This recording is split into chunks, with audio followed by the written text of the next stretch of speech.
Kızılcık Şerbeti'nin 4. sezonunda herkesi daha şimdiden heyecanlandıracak bomba senaryolar yaşanacak. Yeni sezonda bambaşka bir Kızılcık Şerbeti izleyicileri bekliyor olacak. Öyle olaylar yaşanacak ki 4. sezon ilk 3 sezondan çok daha bomba olacak. Çarpıcı senaryolardan ve teorilerden tam 8 madde halinde bahsedeceğiz. Hemen başlayalım. İlk olarak şunu söyleyelim. Sezon finalinden sonra kimlerin öleceği ve kimlerin devam edeceği ile ilgili son sahnenin devamında yaşanabileceklerle ilgili detaylardan önceki videomuzda bahsetmiştik. O videoyu izlemeyenler mutlaka izlesin. Şimdi 8. madde ile çarpıcı senaryo ve teorilerimize başlayalım. 4. sezonun en bomba teorisi bu senaryo olabilir. Şimdiye kadar zenginlik içinde yaşayan Ünallar, başta Abdullah olmak üzere iflasa ve fakirliğe doğru sürüklenebilirler. Bunun gerçekleşmesinde Işıl'ın hamleleri ve Asude'nin abisi Kral Ayhan'ın sahneye çıkması etkili olacaktır. Işıl'ın savurgan harcamaları ve maskesi tamamen düşmeden önceki bomba hamleleri Abdullah'ı geri dönüş olmayan bir yola sokar. Asude'nin abisi Ayhan ise 4. sezondaki en kritik karakterlerden biri olacak. Yurt dışında yaşayan Ayhan, İstanbul'a geldikten sonra Ünalların köşküne adım atar ve tüm dengeler değişmeye başlar.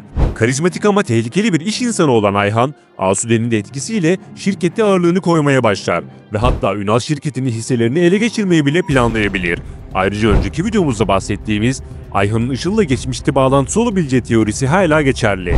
Kısacası Ayhan'ın sürpriz hamleleri Ünalları borç batağına ve iflasa doğru sürükleyebilir. Yani yeni sezonda Ünallar fakirleşmeye doğru ilerlerse bu durum aile dinamiklerini sıfırlayacak ve yeni çatışmalar doğuracak. Işıl'ın 4. sezonda köşkteki hakimiyetini pekiştirmesi ve Abdullah'la baş başa kalması bekleniyor. Mustafa, Pembe'yi öldürenin Işıl ve Koray olduğunu öğrendi ve Koray öldü ancak Işıl hayatta kalınca bu kriz devam edecek. Çünkü Mustafa'ya artık kimse inanmaz. Fakat Mustafa akıl hastanesinde kapatılırsa Pembe'yi öldürtenin Işıl olduğunu herkese ispatlamak için hastaneden kaçma planları yapabilir. En önemlisi ise Nursema ile bu konuda işbirliği yapması beklenecek. Çünkü Nursema'nın Işıl planı yarıda kaldı. Mustafa'nın Nursema'ya vereceği bu bilgi dizide yeni bir krizi alevleyecek. Işıl'ın ifşasının ve maskesinin tamamen düşmesi ise yeni sezonda yılbaşı tatili haftası olabilir. Çünkü önceki sezonlarda bu tarz bomba olaylar genelde yılbaşı tatilinden bir önceki bölüm gerçekleşiyor. Mesela Görkem'in de geçtiğimiz sezon yılbaşı tatili öncesi gerçek yüzü ortaya çıkmıştı. Işıl'ın gerçek yüzü ortaya çıktıktan sonra ve hatta öncesinde de Abdullah şüphelenmeye başlayacak. Bu süreçte giderek yalnızlaşacak olan Abdullah, Pembe'nin anılarıyla ve özlemiyle baş başa kalacak. En kritik desteği ise sürpriz bir şekilde Asude verebilir. Geçtiğimiz sezonun sonlarına doğru Abdullah ve Asude arasındaki buzlar erimişti. Kısacası bu ikili 4. sezonda sürpriz bir şekilde yakınlık kurarsa şaşırmayız. Nursema ve Firaz her ne kadar barışmış olsalar da Asude'nin bu evlilik yürümez kehaneti gerçekleşecek gibi duruyor. Oğlunu çok iyi tanıyan Asude, Firaz'ın er ya da geç eski hayatına döneceğinin altını çizmişti.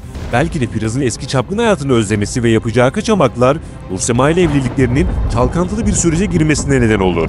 Ayrıca Nursema'nın yeni sezonda büyük gerilimler yaşayacağı Asude'nin kehaneti Nursema'nın güvensizliklerini körükleyecek.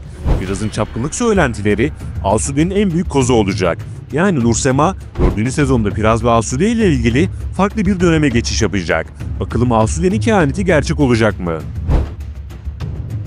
Önceki videomuzda bahsettiğimiz gibi Doğa ve Fatih yeni sezonda Işıl'ın planlarıyla köşkten ayrılarak yeni evlerine taşınır. Doğa lüks bir yaşam hayali kurar ve yalı hevesi kursağında kaldığı için gözünü yeniden yükseklere dikebilir. Bu da Fatih'i ekonomik açıdan büyük sıkıntılara sokabilir ve bu durum bahsettiğimiz Ünalların fakirleşme teorisine dolaylı olarak sebebiyet verebilir. Fatih'in yeni belalara bulaşması ve Doğan'ın hırslı tavırları bu ikiliyi ayrılık noktasına getirebilir. Kısacası Doğa ve Fatih'in yeni hayatı ekonomik krize sarsılacaktır.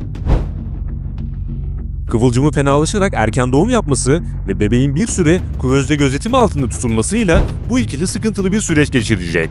Sonrasında ise yeni sezonda bebekleriyle yeni evlerinde huzurlu bir başlangıç yaparlar. Fakat söz konusu Kızılcık Şerbeti olduğu için dizide yeni entrikalar ve kaoslar olmazsa olmaz. Bu konuda Ömer'e kancayı takacak bir kadın diziye dahil olabilir. Böyle bir senaryoda Ömer ve Kıvılcım büyük bir kriz yaşar.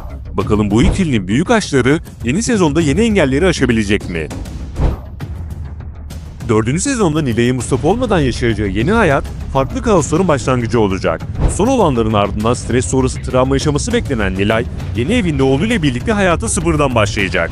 Bu süreçte genellikle annesi Sevtap'la olacak. Sevtap ise yeni sezonda hayaline kavuşacak ve ünlenmeye başlayacak. Haluk'la yapacağı evlilik sonrası ünlü olmaya başlaması dizide komik ama kaotik bir etki oluşturacak. 4. sezonda diziye muhafazakar değerleri sıkı sıkıya bağlı bir aile dahil olabilir. Dizinin bu tarz bir aileye ihtiyacı var. Böylece özellikle ilk sezonda gördüğümüz seküler muhafazakar bir çatışma ortamı yeniden başlamış olur. Dizinin seküler muhafazakar çatışma teması yeni bir ailenin girişiyle güçlenir. Elbette bu durum dizideki aileyi çok yakından etkileyecek ve yeni kaosların başlamasına sebep olacak.